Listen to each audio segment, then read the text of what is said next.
Okay guys, I'm just using some intake cleaner here and some compressed air. I don't know what you guys really can and can't see. I got you up there in that little screen, but let me think. Let me turn you up a little. Yeah, I think you guys can see that anyway. So what I'm doing here is you got to put that little spring back in there and this little pin in the valve. All I wanted to show you guys in this valve, I just showed you guys this was like black and orange. Look, can you see that? It's completely orange now. So it was pretty damn dirty. But what I like to do here is you got to put that valve down in the hole where it was, and then you got to get this spring and this holder for the valve and this roll pin all in one shot. And you got to get it around the valve and everything. It kind of sucks, but what I like to do is I get my little lever there that holds that valve in and around the valve head. See if I can do this in one shot. And then, like, oh, it sucks, because as you do it, you got to get that fucking spring in there. And that's the part that kind of fucking sucks about it. So let me get that back up out. I'm going to tuck this spring down in that hole where it belongs. And then there's a little tit sticking out of that lever that holds that around the end of that spring. You got to pay attention how you take things apart like this. It makes putting them together a hell of a lot easier. I don't know what the torque spec is. We'll just go about that tight. I don't know. But as you can see, I got that all back together. And as the valve gets pressure pushed down on it, it pulls up on that. You know what I mean? Pushes down here, pulls up on that valve, and the spring keeps tension on the whole thing, so it always pushes the valve back down. But you get that back in there, and then make sure you get your diaphragm here back on the way you took it off. Make sure not to get any carb cleaner or brake cleaner on that diaphragm, because it'll ruin the plastic and make it really hard, and then your machine won't function right, and you'll end up having to take this whole thing apart again, and you'll have the fun experience of trying to find that part for your old ass Craftsman weed whacker.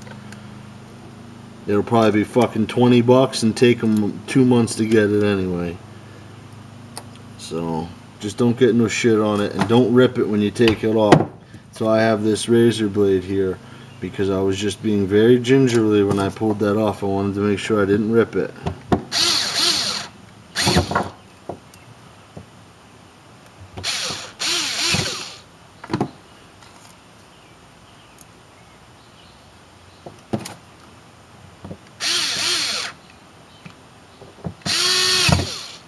You get a little Phillips.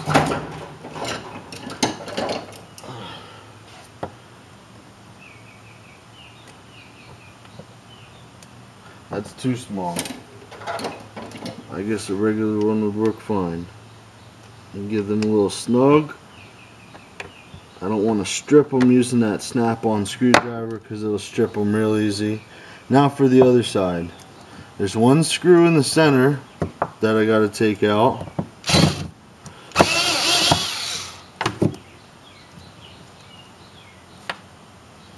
It's out. And then here's the adjustment screw for the throttle position for the open and closing the butterfly valve in there. You turn this in and it makes it open more, and you turn it out and it makes it open less. I'm not fucking with any of these settings because obviously this ran before that hose got cracked. You know what I mean? And this thing looks like it's been used for a long time, so it probably ran decent. So I'm not fucking with any of those settings at all. But I want to pull this cover off. I just took out the screw and this cover came off. And here there's a little diaphragm. This also, you want to be very, very careful with it, because right here and right here are two little soft areas that fill up with fuel.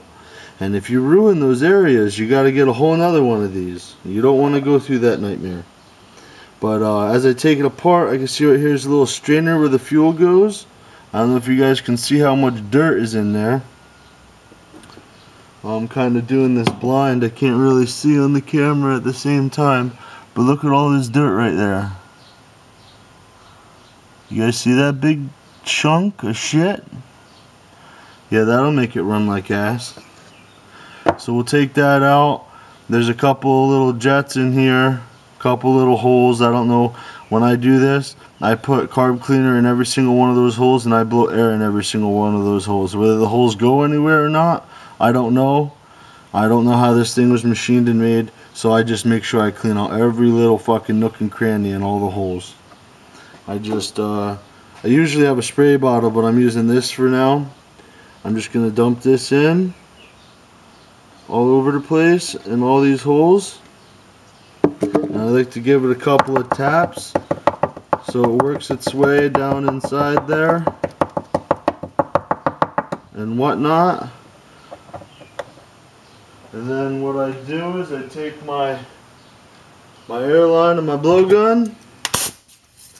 I got my blowgun right here, and I just blow air in all those holes. And when you blow air in there, this little pickup screen, you want to make sure it doesn't pop out. I've had them pop out on a couple of carburetors. It'll still run, but you won't have anything to strain all that dirt. All that dirt will get in your engine.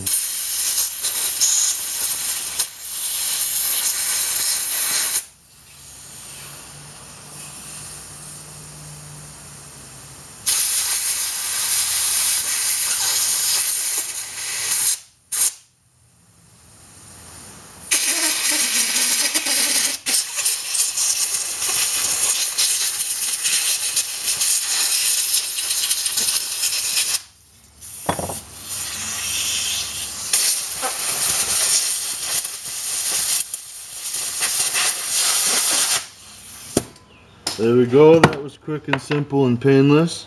And actually you blow off the whole carburetor, and you can blow 99% of the dirt off and make it look real clean, almost as if it was brand new again. But I'm just cleaning off. There's a couple little pieces of hose stuck to the tit here, the inlet, outlet, whatever the fuck it is. Get a white ball here and clean up my area.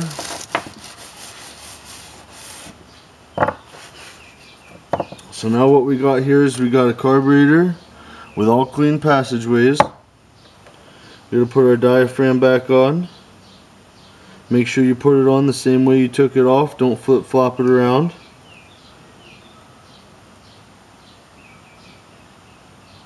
And then you get your cover and you set her back on there. You're going to have to probably open up your butterfly valve a little bit to get her lined up right. Because that screw is going to hit the butterfly valve. That's what adjusts it. So you get that back on there, and you get your screw, and you throw it back in there, and you're done. Now you have a clean carburetor with no dirt in it, ready to fucking go. So now what I'm gonna do, see if I can set you guys up to see this one. Can't see in there.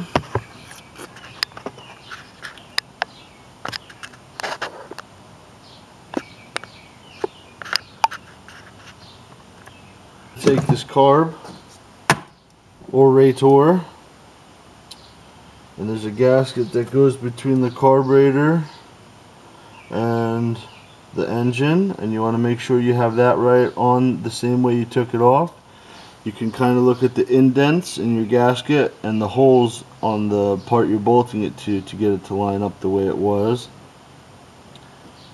Get that little piece of shit out of there. Now I'm going to take my carb and I'm going to hook up these hoses.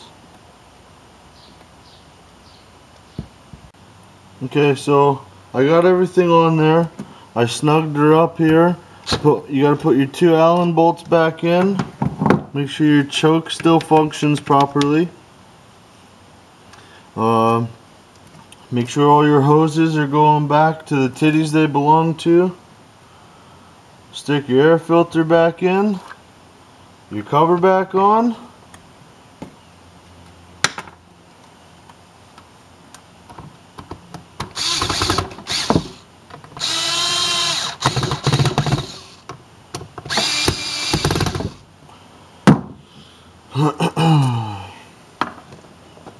The fuel cap, if you took it off, I did because it makes it easier. Now what I'm going to do is I'm going to fill her up with fuel, prime her a few times, and see if she runs. So I'll turn you back on when I get her filled up and running. Okay guys, ain't gonna lie, I did just start it off camera to make sure it ran before I did this. So yes sir, I got all the hoses right and all that good stuff. What can you see, what can't you see? I primed her a couple times. I turned the choke on. Took 3 pulls. She fired right up. I just had her working. So now I got the choke off. She should start up on the first pull. She idles good.